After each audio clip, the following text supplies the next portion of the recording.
In the heart of the ancient Persian Empire, where gold gleamed brighter than the sun and the scent of frankincense drifted through marble halls, there existed a truth so dark that even the light of the empire's glory could not conceal it.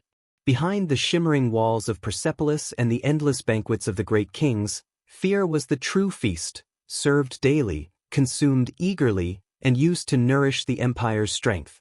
The Persians called their rulers kings of kings, men whose word could raise cities or erase them. To the world, they were living gods. But beneath the surface, the throne of Persia was not sustained by faith or loyalty. It was sustained by terror. Imagine the palace at Susa on a night of celebration. Silk curtains move like ghosts in the desert breeze. Servants carry golden trays laden with roasted meats and crimson wine. Musicians play softly, careful not to make a single mistake. Every gesture, every breath, is measured. A slip of the tongue, a wrong glance, and the king's mood could shift, from divine serenity to murderous wrath. Around the king's table sit his nobles and generals, men who have conquered nations yet tremble before a single man's eyes. They smile, they toast, they praise. But inside they fear. Fear not just of death, but of being forgotten, erased from history by the same man who gave them power. This is where the story begins. In an empire built on admiration but sustained by dread. The Persian monarchs, from Cyrus the Great to Xerxes the Terrible, learned that ruling millions of souls across vast lands required more than armies. It required control over the human spirit. It required feeding on the one emotion that never fails to dominate, fear. And so, from the moment a king ascended the throne, he inherited not just an empire, but an appetite. An appetite for submission, for trembling loyalty, for the silence that comes when no one dares to speak the truth. To understand why Persian kings fed on fear more than food, one must understand the nature of power in its purest form. Power is not a thing that exists, it is a thing that must be constantly consumed. Like fire, it dies if not fed. For the kings of Persia, fear was the only fuel strong enough to keep that fire alive. Love fades. Loyalty can shift. But fear endures. It seeps into the walls, hides in the hearts of men, and grows in the shadows. It can outlive the king himself. The irony is striking. The same kings who built the most sophisticated roads, who tolerated multiple faiths, who cultivated art and architecture that still stand today, these same men also mastered the art of psychological domination. Their rule was a paradox, beauty woven with brutality, progress shadowed by paranoia. In the grand halls of Persepolis, reliefs showed scenes of harmony, envoys bringing tribute, kings holding hands with gods. Yet, behind those carvings lay a different story, one of whips and whispers, of informants and executioners, of monarchs who trusted no one, not even their blood. In the silence between each royal decree, the empire listened. Every official, every satrap, every soldier knew that the King of Kings could see everything. The Persians built one of the earliest and most effective intelligence networks in history, the eyes and ears of the king. It was through this system that fear became omnipresent. A man could be punished for words spoken in private, or for thoughts suspected but never proven. The king's gaze was invisible, yet it lingered everywhere, turning the vast empire into a palace of mirrors, each subject reflecting his obedience, concealing his terror. But what did this do to the kings themselves? Imagine living surrounded by luxury, yet unable to trust the hands that pour your wine. Imagine sleeping beneath silk, yet wondering if the servant who fluffs your pillow dreams of your death. Over time, fear stopped being a tool. It became nourishment. It became the thing that gave meaning to power, the reassurance that the throne was still feared, and therefore still sacred.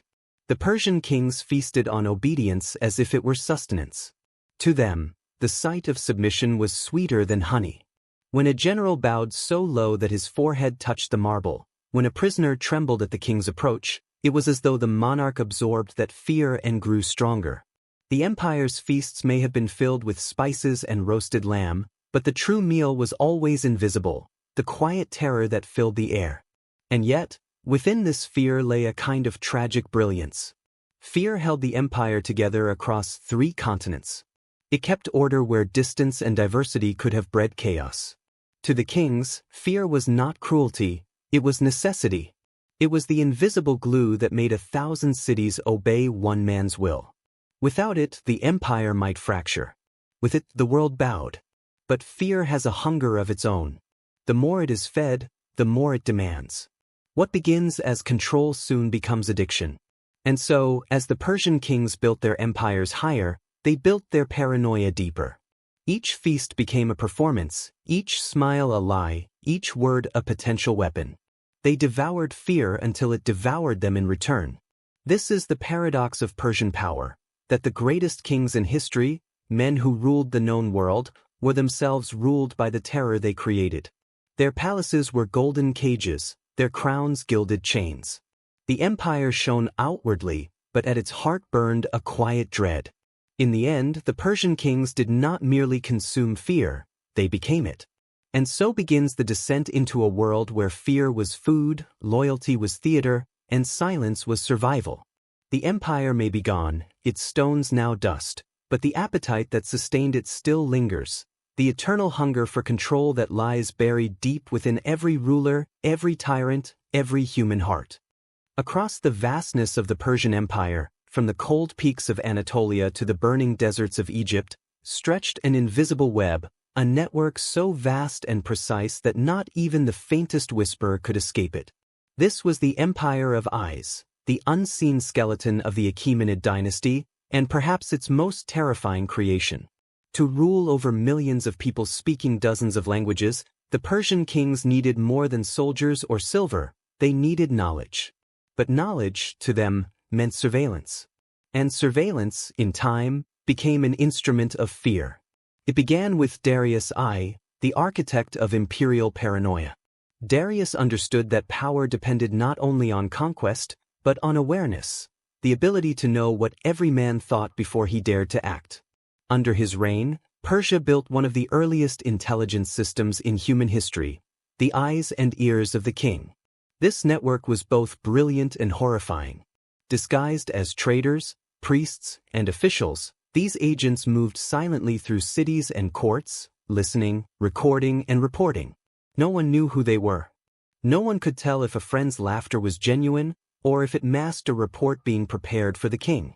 The empire became a living organism, its veins pulsing with whispers, its heart beating to the rhythm of suspicion. To the common citizen, the King of Kings was a distant god. His image was carved into cliffs and temples, serene, eternal, and untouchable. But to the satraps, governors, and generals beneath him, he was something far more dangerous, a presence that could see even through stone. Letters arrived without signatures, orders appeared without seals, and messengers vanished after delivering news. The meaning was clear. The king saw everything even without being there. Fear became self-sustaining. It no longer needed an execution to remind men of power. The mere possibility of being watched was enough. Imagine a satrap's banquet in Babylon. The torches flicker against walls adorned with tapestries from every conquered land. Guests drink wine, laugh, and make toasts to the great king. Yet beneath the noise, every man watches his neighbor, careful with every word. A single careless comment, perhaps about taxes, perhaps about a missed tribute, could end a career or a life. For somewhere among them, at that very table, one pair of eyes does not blink with laughter. One ear listens harder than it should. The king is present, even when absent. In this way, Darius transformed fear into a political institution. The eyes and ears became his nourishment, feeding him a steady diet of secrets and betrayals. It wasn't simply about gathering information, it was about shaping behavior. People who believe they are being watched act differently. They become cautious, obedient, predictable.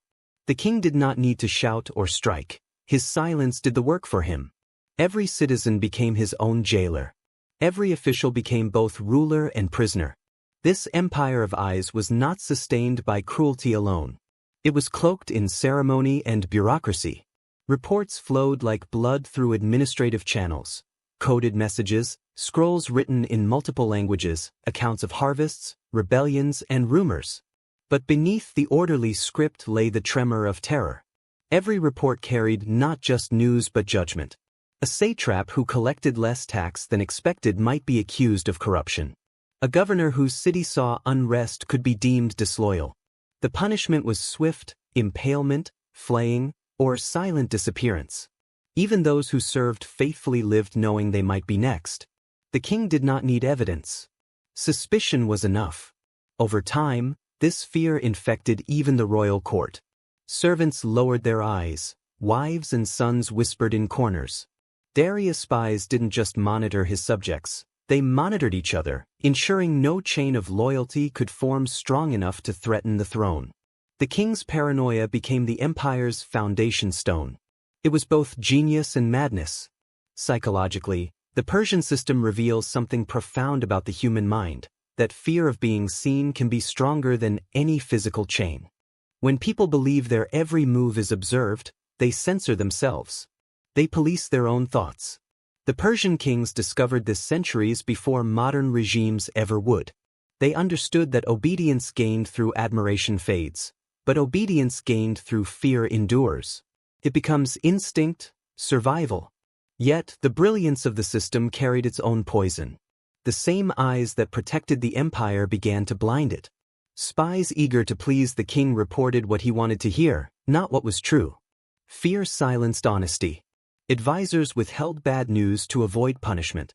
Rebellion brewed beneath the surface, unnoticed, because truth itself had become too dangerous to speak. Thus, fear created a perfect illusion, an empire that seemed stable, even as cracks spread unseen beneath its polished marble. Consider the paradox: an emperor at the height of power, surrounded by beauty, luxury, and divine status, yet utterly isolated. Darius could command armies across continents, but he could not command sincerity. Every compliment he received, every cheer in his honor, every word of devotion, all were wrapped in calculation. For those who lived under him, survival meant performance. Every smile was an act. Every silence was an offering. And the king himself, though he fed on fear, could never be satisfied. Because fear, like hunger, grows with indulgence. To maintain control, he needed to expand the network. More spies, more reports, more executions. Each act of terror justified another. In this endless cycle, paranoia became the engine of governance. The king's appetite was infinite, his diet invisible. He consumed fear as others consumed bread and wine. There is a chilling beauty in this design, an empire where obedience was art and fear was architecture. The royal roads that stitched Persia together were not merely routes for trade or soldiers. They were arteries for surveillance, carrying information faster than any kingdom before. The eyes and ears rode those roads, unseen, unstoppable, connecting the farthest deserts to the king's throne room. In every corner of the empire, people lived under the illusion that the king's gaze could find them, and in a sense, it could. Through this machinery of fear, Darius and his successors achieved what few rulers in history have managed: unity through dread. Provinces obeyed not because they loved Persia, but because they feared its wrath. The empire's glory, its golden palaces, its disciplined armies, its vast bureaucracy, all rested on this invisible foundation. But there is a deeper truth here, one that whispers beneath the surface of history. The Empire of Eyes was not just about control, it was about insecurity. Behind the divine mask of the King of Kings was a man terrified of betrayal, haunted by the ghosts of assassinated rulers and restless nobles. The surveillance system was both his armor and his mirror, reflecting back the very fear he tried to suppress. He ruled the world, yet could not rule his own anxiety. As the torches dim in the palace halls, one can almost feel the weight of that silence, the silence of an empire that breathes but does not speak. The same fear that ensured order also ensured loneliness. And in that loneliness, the Persian kings began to understand that their greatest power was also their greatest curse. Thus, the Empire of Eyes became an empire of shadows, a vast machine that saw everything but understood nothing. The King of Kings, nourished by fear, sat at the center of it all, feasting on silence, blind to the truth that his hunger would one day consume his throne. The banquets of the Persian kings were unlike any gatherings the ancient world had ever seen. They were not mere feasts, They were performances of dominance, orchestrated symphonies of pleasure and power, where fear was served as delicately as the finest lamb. To dine with the King of Kings was not simply an honor, it was a test. The Persian court understood that the table was a stage, and the king its divine actor. Every movement, the lifting of a goblet, the flicker of an eyebrow, the sound of a name spoken, carried meaning. Behind the aroma of roasted meat and the shimmer of gold, a silent ritual unfolded, one in which loyalty was measured not in words, but in tremors. The Persian palaces at Persepolis and Susa were built for spectacle. Marble floors glistened like mirrors, the columns rose toward ceilings painted in lapis blue and gold. The air itself felt heavy with divinity. The feasts that took place within these walls were legendary. Dozens of dishes arrived in procession: grilled fish from the Caspian, figs from Babylon, honeyed wine from Lydia. The king sat elevated above all, draped in embroidered robes, his face calm, unreadable. Around him gathered the nobles, the satraps, the generals, men who commanded armies yet dared not breathe too loudly in his presence. The food was abundant, but appetite was secondary. The true nourishment came from proximity to power. But these banquets were never truly safe. They were traps dressed in silk, stages for humiliation and horror. A guest might be honored with jewels one moment and executed the next. It was during such feasts that Persian kings reminded their court of the line between reverence and rebellion. There are whispers in the chronicles of men who laughed too freely at the king's jest, or who raised a cup before the monarch had lifted his own. Small acts, innocent in appearance, yet fatal in consequence. The king's face would harden, his gaze would shift, and with a silent nod, guards would step forward. The music would stop, replaced by the sound of dragging feet. The message was unmistakable. In the presence of the divine, even joy required permission. This intertwining of pleasure and punishment was no accident. It was a calculated ritual of dominance. For the Persian kings, fear was most effective when delivered unexpectedly, wrapped inside beauty. A public execution in the courtyard was frightening, but to witness a man's ruin amid laughter, wine, and song was unforgettable. It taught the courtiers that even in moments of celebration, death sat at the table. The king's generosity could transform into cruelty in a heartbeat, and that unpredictability was his greatest weapon. To rule by terror alone was crude, to rule by the expectation of terror was perfection. Xerxes, more than any other Persian ruler, mastered this art. He understood that the banquet hall was the mirror of his empire, magnificent, disciplined, and fragile. He would host nights of impossible luxury, feeding his court as if they were gods, drenching the marble floors with the scent of saffron and wine. But amid this opulence, his eyes scanned the room like a hawk. He could sense weakness, hesitation, the tremor in a hand or the shift in a gaze. Those who appeared too confident were humbled. Those who groveled too much were removed. The king's mood dictated fate, and no one, not even family, was exempt. There was one feast, whispered about in the shadowed corners of history, when Xerxes invited the nobles of Persia to celebrate a great victory. The tables overflowed, laughter filled the hall, and the king appeared in radiant humor.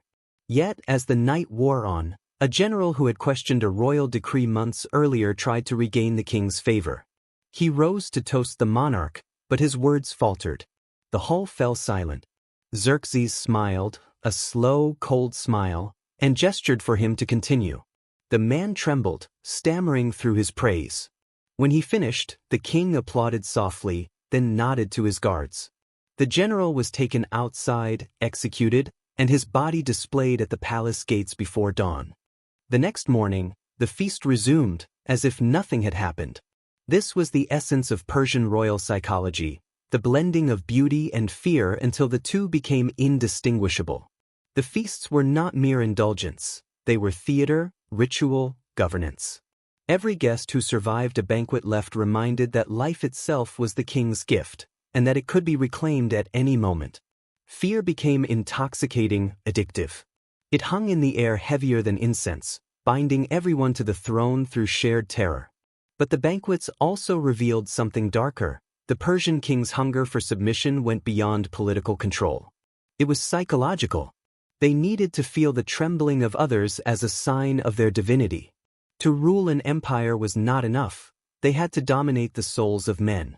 Each feast became a feeding ground, where the king absorbed the fear and awe that radiated from his subjects. Their terror was his affirmation of existence, proof that his power was not imagined. In this sense, fear became sustenance, invisible but essential. Behind the splendor, the food itself carried symbolic meaning. The king often ate last, after every guest had been served. This was not humility, but ritual. It reminded all present that even in abundance, nothing could begin or end without his will. When he finally raised his cup, the hall followed in perfect unison, hundreds of men moving as one, their obedience choreographed, their individuality erased. The feast became a living metaphor for the empire, a grand illusion of harmony sustained by fear. Occasionally, the king would break the pattern, granting sudden mercy, sparing a condemned man, or rewarding a servant who had shown unexpected bravery. These rare gestures of clemency spread through the empire like wildfire, not because of compassion, but because they reinforced uncertainty. Fear works best when paired with hope. The possibility of grace made terror sharper. The subjects learned that survival depended not on justice or merit, but on the unpredictable mood of their ruler. In this way, the king's favor became both salvation and sentence. To the foreign envoys who attended these gatherings, Persia appeared as a land of divine order, a kingdom where the king's will flowed like law from the heavens. But to those who lived within the palace walls, the truth was far more complex. The feasts were rituals of consumption in every sense. The king consumed food, yes, but also consumed emotion, loyalty, awe, and fear, until there was nothing left in his subjects but devotion hollowed out by terror. The Persian chronicles describe these rulers as beloved of the gods, but perhaps it was fear that truly deified them. In the candlelit silence after each banquet, when the last goblet was emptied and the last servant dismissed, the king sat alone in the echoing hall. The laughter was gone, the power play complete, and in that emptiness he could feel what few could ever understand, the intoxicating aftertaste of fear. Thus, the banquets of the Persian court were not moments of celebration, but sacred ceremonies of submission. They revealed the true nature of imperial appetite, the hunger not for food or pleasure, but for the trembling silence that followed every royal smile. To feed on fear was to confirm one's divinity, to reaffirm that even in the midst of life's greatest luxuries, the power of death still belonged to the throne. And so the feasts continued, night after night, century after century, until the empire itself became one great banquet, a table set with gold and blood, where every man ate with trembling hands, and where the King of Kings sat eternally satisfied, fed not by food, but by the terror that kept his world from crumbling. When power rises high enough to touch the heavens, its hunger often becomes divine. The Persian kings did not see themselves as mere rulers. They believed themselves to be chosen, sacred, almost godlike. Their word was law, their image eternal, their presence untouchable. But divinity comes with a curse. Once a man believes he has become a god, he must constantly prove it. And proof, in the world of kings, is never gentle. In the Achaemenid Empire, disobedience was not a crime, it was blasphemy. Rebellion was not rebellion against a man, it was rebellion against a cosmic order. And for such defiance, the punishment was not simply death. It was annihilation. Under the reigns of Darius I and Xerxes I, the Persian monarchy transformed from human rule into divine command. The king's authority was no longer derived from armies or law, but from heaven itself. In royal inscriptions carved deep into mountainsides, Darius declared himself favored by Ahura Mazda, the supreme god of light and truth. To defy him was to side with Drj, the lie, the force of darkness. In the moral universe of Persia, every act of rebellion was not a political statement, it was a cosmic infection that had to be cleansed. And the cleansing was always done in blood. Darius perfected the art of sacred punishment. He was methodical, calculating, and merciless. When a satrap, a regional governor, betrayed his oath, Darius did not simply execute him. He made his death a symbol, a warning carved into the memory of all who watched. Historical records tell of men flayed alive, their skins nailed to the very walls of their former offices, as replacements worked beneath the gruesome display, a constant reminder of what happened to those who defied the King of Kings. In Babylon, when the city revolted, Darius crushed it without hesitation. The leaders were impaled, their families enslaved, and their temples desecrated. It was not vengeance, it was purification. The Persians believed that order, Asha, was the divine structure of the world. Everything, from the stars to the social hierarchy, existed within this sacred order. The king, as the chosen of Ahura Mazda, stood at its center. Therefore, to challenge him was to unmake creation itself. This idea gave Persian kings absolute justification for cruelty. Every punishment, no matter how horrifying, could be seen as holy. The king's wrath was divine justice. The screams of the condemned became hymns to cosmic balance. Xerxes inherited this ideology but took it further.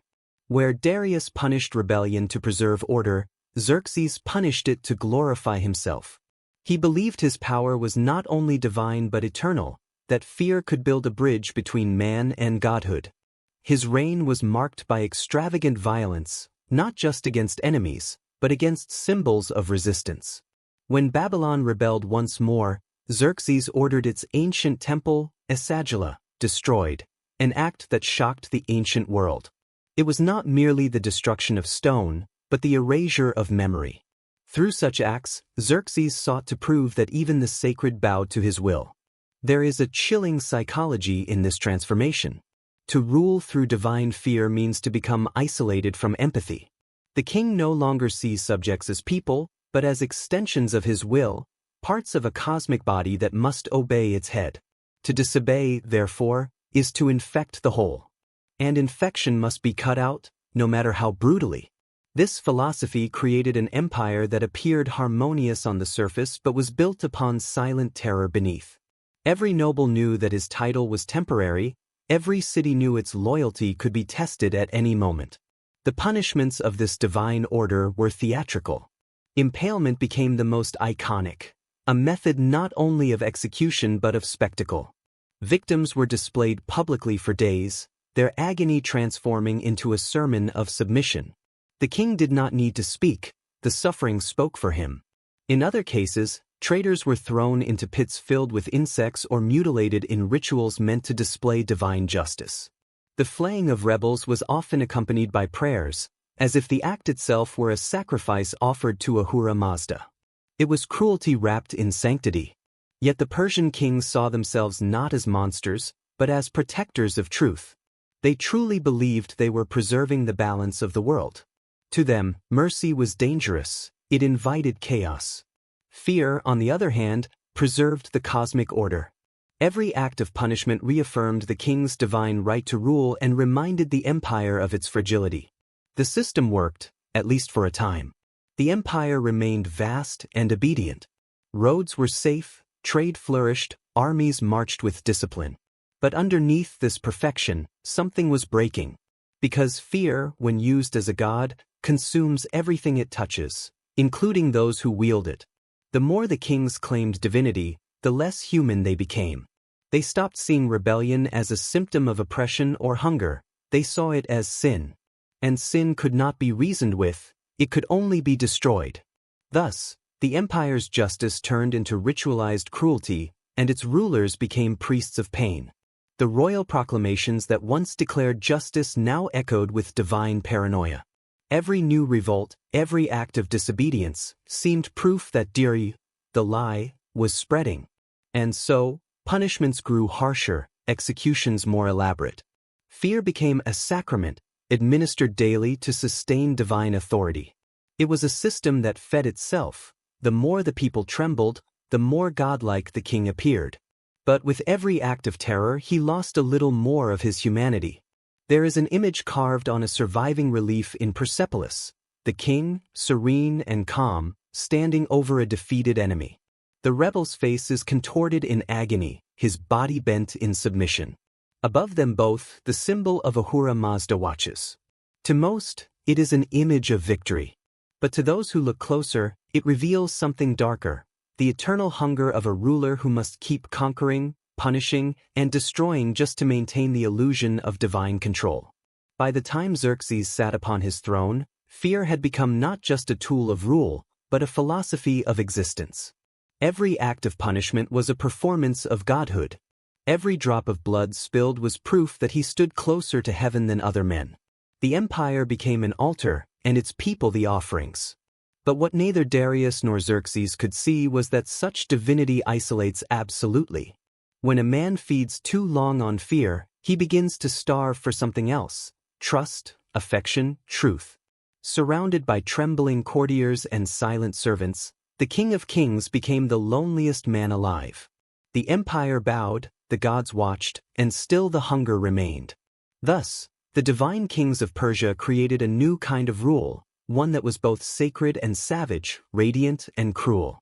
They built their thrones on the bones of their enemies and called it order.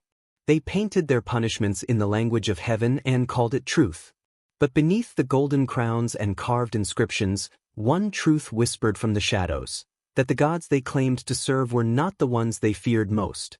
The god they truly worshipped was fear itself. And in feeding upon it, they became what they had once sought to control, prisoners of their own divinity, chained not by rebellion, but by the endless need to be feared. Xerxes, I was born into a world where obedience was survival, and where kings did not trust even the air they breathed. From the moment he inherited the throne of his father, Darius the Great, Xerxes lived inside a palace of gold and paranoia. His empire was the largest the world had ever known, stretching from the Indus River to the Aegean Sea. To rule such an expanse required not just armies, but a heart cold enough to crush dissent before it even began. And Xerxes, raised under the shadow of divine kingship, understood one lesson above all: a ruler who trusted others was already doomed. He had watched his father govern through fear, had seen the way Darius' eyes never softened, how even his closest advisors stood with their hands trembling. The empire was held together by loyalty bought through terror, and Xerxes learned early that kindness was a crack in the foundation. When Darius died, the empire mourned, but the mourning itself was cautious, rehearsed. No one knew what kind of ruler Xerxes would become. What no one expected was how completely fear would consume him, how suspicion would become both his weapon and his weakness.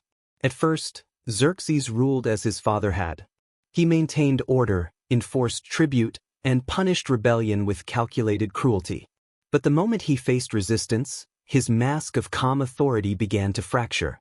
The revolt in Egypt was his first test. When news reached Persepolis that the Egyptians had risen against Persian rule, Xerxes responded not as a strategist, but as a man betrayed. He crushed the rebellion with overwhelming force. Temples burned, priests executed, entire cities stripped of their identity. To Xerxes, this was not just rebellion, it was personal humiliation. The fear that had once served him now began to rule him. He saw treachery everywhere, in whispers, in glances, in silence. When he turned his attention westward, toward Greece, his paranoia deepened. He inherited not just the empire's borders, but its ghosts. His father's defeat at Marathon haunted him, festering like a wound he could never cleanse. For Xerxes, conquering Greece was not a campaign, it was vengeance. He would erase the memory of defeat, even if it meant drowning the world in blood. Yet behind the grandeur of his invasion, the massive armies, the endless ships crossing the Hellespont, there was fear. Not of the Greeks, but of failure, of betrayal, of losing the divine authority that was his entire identity. The campaign against Greece revealed the cracks in his armor. His advisors, once trusted men, became objects of suspicion. When storms destroyed part of his fleet, he saw it not as fate, but as sabotage. In a fit of rage, he ordered the sea itself to be whipped, 300 lashes delivered upon the waves as if they too had defied him. The soldiers watched in silence, terrified, unsure if the act was madness or majesty. But to Xerxes, it was necessary. He needed the world to fear him as much as he feared the world. In the midst of the campaign, one of his most capable generals, Pythias, asked to withdraw his eldest son from battle. Xerxes' response was monstrous. He ordered the sun cut in half, and had the army march between the two halves of the corpse, a grotesque reminder that mercy was weakness. This was no longer strategy, it was the theater of terror. Each act of cruelty reaffirmed his supremacy but deepened his isolation. Every trembling bow from his generals fed his ego while starving his humanity. As the war dragged on, Xerxes' paranoia grew into obsession. He began executing officers for imagined disloyalty. Messages were intercepted, couriers interrogated, and anyone who hesitated to praise his decisions risked death. When defeat finally came at Salamis, it was not just a military loss. It was a psychological collapse.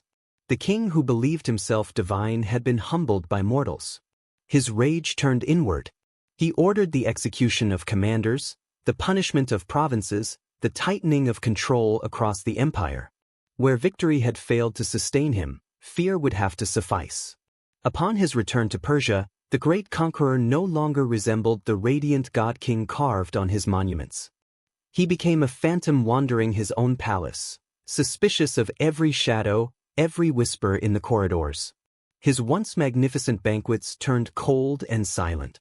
The music still played, the servants still bowed, but joy had vanished. Even the women of his harem, symbols of pleasure and fertility, were not spared his suspicion. The story of Queen Amestris, his ruthless and jealous consort, reveals how the royal court became a labyrinth of vengeance. She mirrored Xerxes' cruelty, mutilating the wives of nobles she suspected of seducing the king. The palace turned into a shrine of paranoia, where fear devoured love, and cruelty became the only form of intimacy left. The deeper Xerxes sank into mistrust, the more he mistook isolation for safety. He surrounded himself with flatterers and spies, men too frightened to speak truth. This created an echo chamber, a world where the king heard only his own fears reflected back at him. Every gesture of loyalty seemed false, every act of obedience reeked of deceit. And yet he could not stop feeding on it. Like an addict, he needed the constant reminder of submission to sustain his illusion of control. The tragedy of Xerxes lies not in his cruelty, but in his loneliness. He had everything a ruler could desire: wealth beyond measure, armies that shook the earth, cities that sang his name, and yet he lived imprisoned within his own mind. The more he demanded loyalty, the less he trusted it.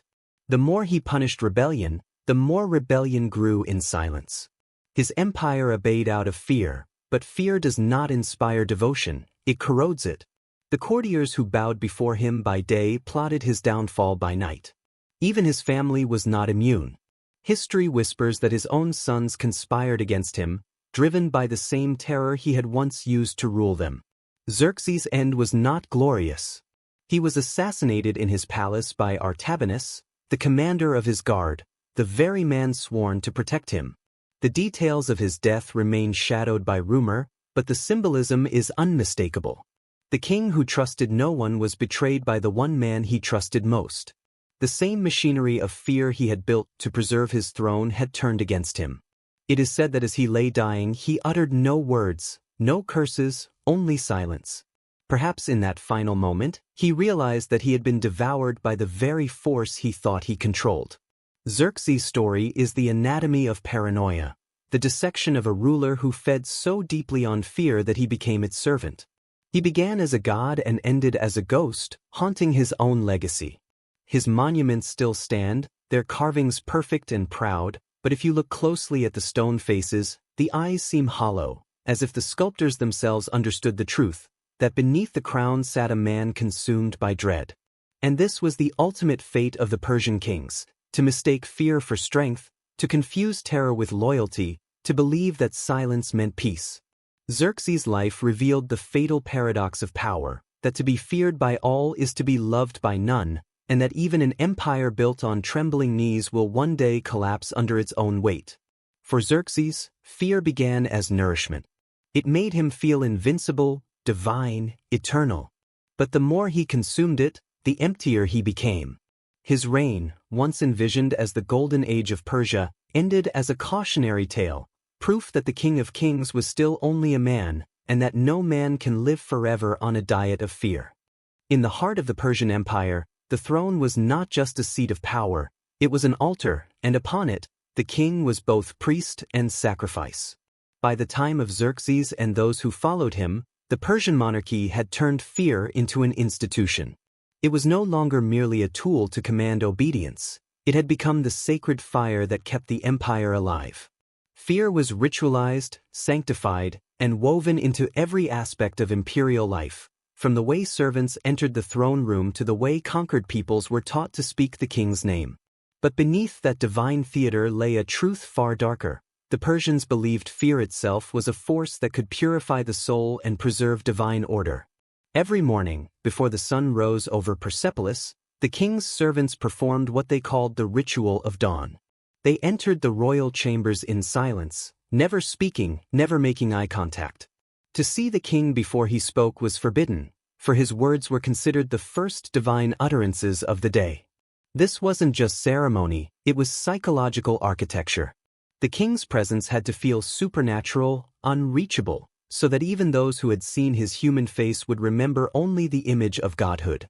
The Persians understood that fear wasn't simply imposed through violence, it could be cultivated through reverence. And reverence, when absolute, became indistinguishable from terror. This ritualistic fear flowed from Zoroastrian cosmology, which framed the world as a battlefield between order, Asha, and chaos, Druj. The king, seen as the shadow of Ahura Mazda, embodied divine truth. Any challenge to him, no matter how small, was a cosmic sin. In this theology, rebellion wasn't politics, it was heresy. Thus, fear of the king was recast as piety.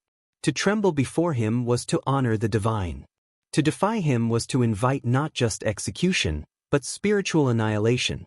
This fusion of faith and fear made the Persian system of rule nearly invincible. It wasn't sustained only by armies, it was sustained by belief. Even the court architecture reinforced this hierarchy of terror. The great halls of Persepolis were built to dwarf the human body, their columns rising like spears toward the sky.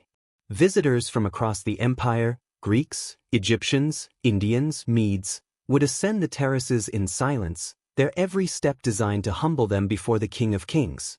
When they finally entered the throne room, the king sat elevated, motionless, gleaming in gold and lapis lazuli, while attendants stood frozen, eyes lowered. This stillness wasn't accidental. It was psychological warfare disguised as divinity. The Persians mastered what modern rulers would later call the theater of power. Every gesture, every shadow, every pause was calculated to maintain the illusion that the king was beyond mortal understanding. But behind this grandeur lay constant dread. The king's attendants, the immortals, lived under the same terror they helped enforce. They were said to be a regiment of 10,000 men whose number never changed. When one fell ill or died, another immediately took his place, as though death itself could not touch them. Yet the truth was cruelly human. To show weakness, to falter in duty, even to speak the wrong word in the king's presence could mean disappearance. The immortals were symbols of eternity built from fragile flesh. Their perfection was maintained not by faith, but by fear. The rituals of punishment within the Persian court were extensions of this cosmic logic.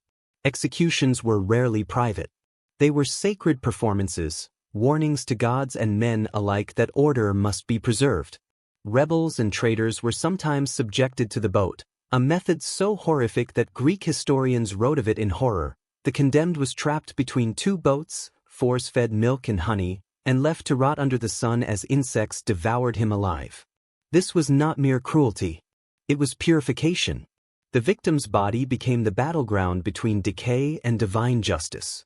In their torment, Persians saw the triumph of order over chaos. To witness such a death was to be reminded of what awaited those who defied cosmic law. Even the meals of the Persian elite reflected this ideology of sacred fear. Banquets were held not only for pleasure but for spectacle. While the nobles feasted, prisoners or servants would sometimes be paraded as symbols of loyalty and submission. Toasts to the king were taken with trembling hands, for even a misplaced gesture could be seen as mockery. Wine loosened tongues, but fear tightened throats. The Persians believed that the presence of the divine required restraint, that joy without control invited disaster. Thus, even in celebration, the shadow of fear lingered like incense. And yet, this culture of ritualized fear was not without beauty. The Persians built their world upon balance, between terror and awe, between punishment and mercy. They saw the king as the axis of the universe, whose emotions could tilt the cosmos itself. His anger brought drought, his mercy brought rain. This belief imbued fear with a paradoxical holiness. It was both a burden and a blessing. To fear the king was to be reminded of one's place in the divine order, small, mortal, dependent on a force too vast to comprehend. But for the kings themselves, this divine theater came at a cost. To be worshipped was to be isolated. To be feared was to be alone. The rituals that exalted them also imprisoned them. They could never speak freely, never weep, never reveal doubt, for divinity does not hesitate.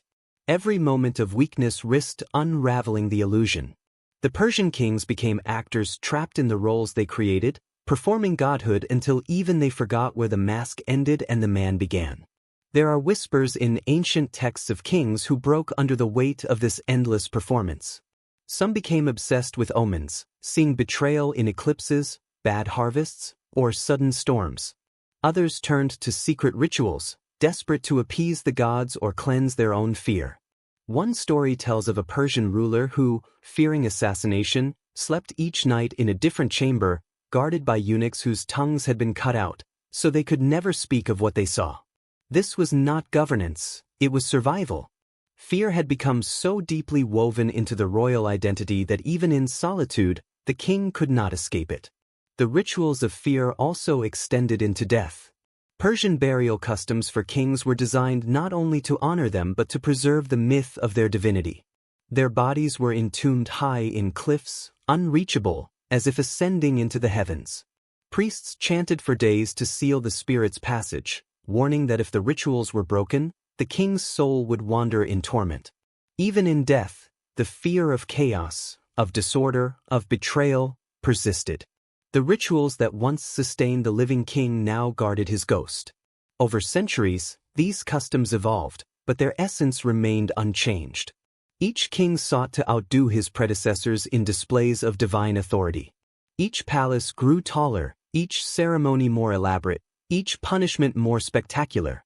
But the more the rituals intensified, the more fragile the illusion became. The empire's strength began to depend not on courage or justice, but on the endurance of fear itself. And fear, like fire, consumes what it feeds upon. By the time the Achaemenid line reached its end, the Persian kings had become prisoners of their own sanctity. They were gods who could not sleep, rulers who could not trust, men who could not breathe without the permission of their own myths. The rituals that once protected them now suffocated them. The silence of the court, once a sign of reverence, had become the silence of exhaustion. A civilization weary from worshipping its own terror. In the grand architecture of Persia, fear had been carved into stone, etched into the very identity of empire. It was both the reason for its rise and the seed of its fall. For when fear becomes sacred, it no longer serves the ruler, it devours him. The rituals that once bound subjects to their king eventually bound the king to his own undoing. Thus, in the heart of every ritual, every whisper, every trembling bow, lay the same unspoken truth, that the gods of Persia were not in the heavens, but seated upon the throne, and that even gods, when they feed too long on fear, eventually starve of their own humanity. There was a saying whispered among the magi of ancient Persia, even the gods tremble before their own creation. It was a phrase that carried a terrible weight, for in the Persian understanding of the cosmos, even divinity was bound by fear, not of death, but of disorder. To rule meant to balance between light and shadow, between the will of Ahura Mazda and the threat of Ahriman, the eternal adversary. And the Persian kings, claiming to be the earthly shadows of these gods, believed that fear was not a flaw in their rule, it was proof of their divine connection. To understand why Persian kings fed on fear more than food, one must first understand the gods who taught them how. At the center of Persian spirituality stood a paradox. Zoroastrianism, the faith of the empire, taught that truth and righteousness, Asha, were the forces of creation, while lies and chaos, Druj, were the forces of destruction. Yet this very dualism created an eternal tension. Even the most righteous ruler could not exist without acknowledging the darkness that defined him. The gods themselves embodied this struggle. Ahura Mazda represented divine wisdom and light, but his power was meaningful only because Ingra Mainyu, the spirit of deceit, always opposed him. Thus, the Persians came to believe that fear was sacred, not the fear of evil, but the fear of imbalance, the terror of losing control over the fragile harmony that held the universe together. For the kings of Persia, this divine tension was mirrored in their own rule. They were the living embodiment of Asha, the guardians of order. But to maintain that order, they had to rule over millions who worshipped differently, who dreamed differently, who might one day defy them. They believed that without fear, chaos would seep into the cracks of empire like poison in the bloodstream. Fear was their divine armor, invisible but essential. Each act of cruelty, each calculated display of power, was not simply tyranny, it was a ritual reaffirming cosmic order. To the Persians, even their gods had endured suffering to preserve creation. The mythic tales told by the Magi described how Ahura Mazda's light was constantly tested, how every sunrise was a victory snatched from the jaws of darkness. The people learned from these stories that fear was the price of existence itself, that to feel fear was to participate in the divine struggle. Thus, when the king instilled terror, he was not merely enforcing law, he was reenacting the sacred drama of the cosmos. The throne was not just a political seat, it was an altar of equilibrium, where every punishment, every execution, every whispered command carried the weight of the heavens. This spiritual justification gave Persian cruelty a haunting elegance. When a king ordered the execution of a traitor, it was not described as vengeance, but as purification. When he razed rebellious cities, he claimed to be burning away lies so that truth could bloom again. Fear, therefore, was framed as a divine medicine, bitter, necessary, and holy. The people trembled, but they also believed. Their terror was not just submission, it was devotion. One of the most striking examples of this divine symbiosis between gods and kings comes from the inscriptions of Darius the Great at Behistun. Carved high into the cliffs, the relief depicts Darius standing tall, his foot upon the chest of a rebel. Above him, the winged symbol of Ahura Mazda hovers, radiant and calm. The message is unmistakable: rebellion is the work of darkness, and the king's violence is the hand of light. The imagery was not simply propaganda, it was theology in stone. The people who gazed upon it were not seeing tyranny, they were witnessing divine justice. Over time, this sacred ideology reshaped the psychology of kingship. Persian rulers came to see themselves as not merely chosen by the gods, but as fragments of divinity themselves. They believed that their fears were not human weakness but echoes of the divine struggle within the cosmos. This self-conception gave their cruelty moral justification and their paranoia religious depth. A king who feared betrayal could tell himself he was merely sensing the encroachment of Diri. His suspicion was sanctified, his wrath, a necessary purge of cosmic impurity. This merging of theology and tyranny reached its height under Xerxes. When he looked out upon his vast armies, stretching across the plains, he did not see men. He saw extensions of divine will. When he punished the sea after his bridges at Hellespont were destroyed by storms, it was not madness in his eyes, but cosmic vengeance. He believed nature itself had betrayed him, and in punishing it, he was reasserting divine dominance. The gods, in his mind, were not beings to be worshipped, they were forces to be mirrored. To be a god-king was to suffer as they did, alone, feared, and burdened by the weight of creation. But the gods of Persia were not merciful beings. Even Ahura Mazda, the embodiment of light, demanded vigilance, discipline, and the constant rejection of darkness. There was no rest in divine service, only the endless struggle to maintain balance. And so it was with the kings. Their divinity became their torment. Every whisper of conspiracy, every dream of rebellion, was not merely political danger, it was spiritual contamination. The king's nightmares were cosmic in scale. When he executed a servant or a noble, he did not see it as murder but as cleansing the empire of spiritual decay. The Magi, the priestly class, reinforced this divine paranoia. They surrounded the throne like shadows, whispering omens, interpreting dreams, and feeding the king's fears with holy language. A failed harvest, a comet, or a faltering flame in the temple, all could be signs of rebellion not just among men, but within the fabric of the universe. The priest's role was to translate chaos into meaning, and in doing so, they bound the king's sanity to their interpretations. Thus, divine fear became political control. Every ritual, from the purification of fire to the execution of traitors, became both a religious and psychological necessity. The Persian gods taught that creation itself was an act of violence, a struggle to impose order upon nothingness. And the kings, believing themselves reflections of those gods, imitated that violence to preserve their rule. Their grandeur was inseparable from their dread. Even their greatest monuments, like Persepolis, were built not merely to celebrate beauty but to defy oblivion. The vast columns, the carved warriors, the winged bulls, all were meant to hold back the darkness of forgetfulness. Every slab of stone was a prayer against decay, against chaos, against the collapse of the divine order that fear alone could sustain. But here lies the tragic truth. The kings were never truly divine. Their fear, no matter how holy they claimed it to be, was still human. The gods of Persia could balance light and darkness because they were eternal. The kings, trapped in flesh and blood, could not. Their fear grew faster than their wisdom, and soon it consumed them. The same divine dread that once kept their empires strong began to corrode their hearts. They became paranoid shadows of the gods they imitated, terrified of their own creations, suspicious of their own faith. In time, even the Magi began to sense the corruption.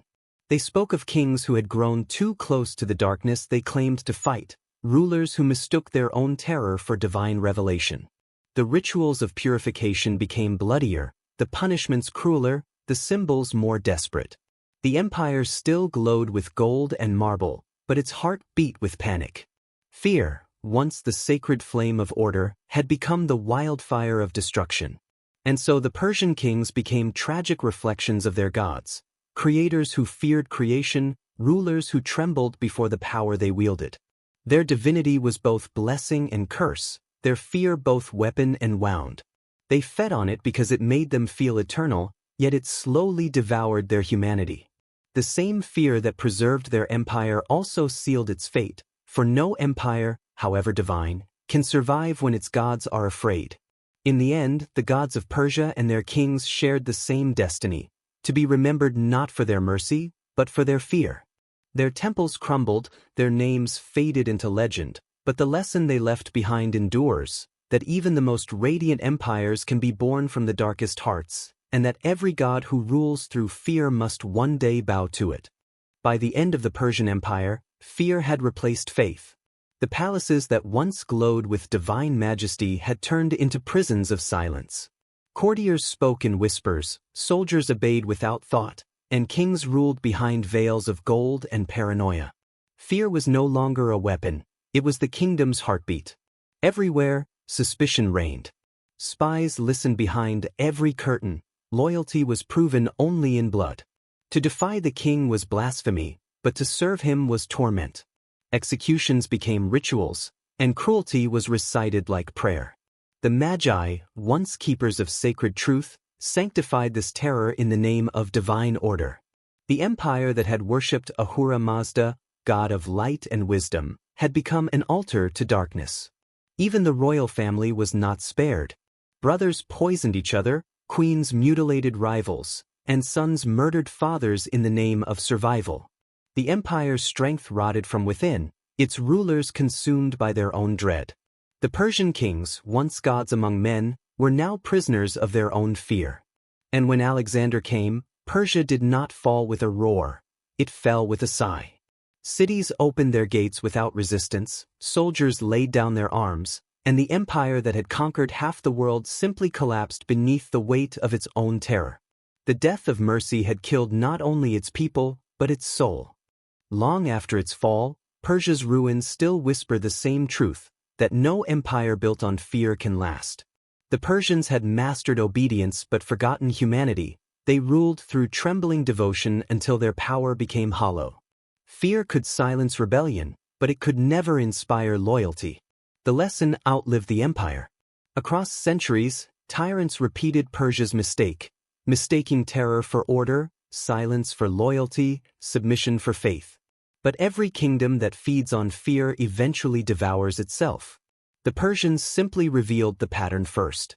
Walk among the ruins of Persepolis and you can still feel it, the grandeur, the beauty, and the quiet grief. The carvings of soldiers, perfect and identical, are not symbols of strength but of control. Even art trembled before the throne. And yet, from those same ashes, Persia's spirit rose again, through poets and philosophers who replaced fear with wisdom. In the end, the empire's downfall became its redemption. It taught humanity that cruelty cannot hold eternity, and that every act of tyranny carries its own destruction. The Persian kings fed on fear more than food, but fear, like hunger, always returns, until it consumes its master. And their silence still warns us, the moment we begin to rule by terror, we have already begun to fall.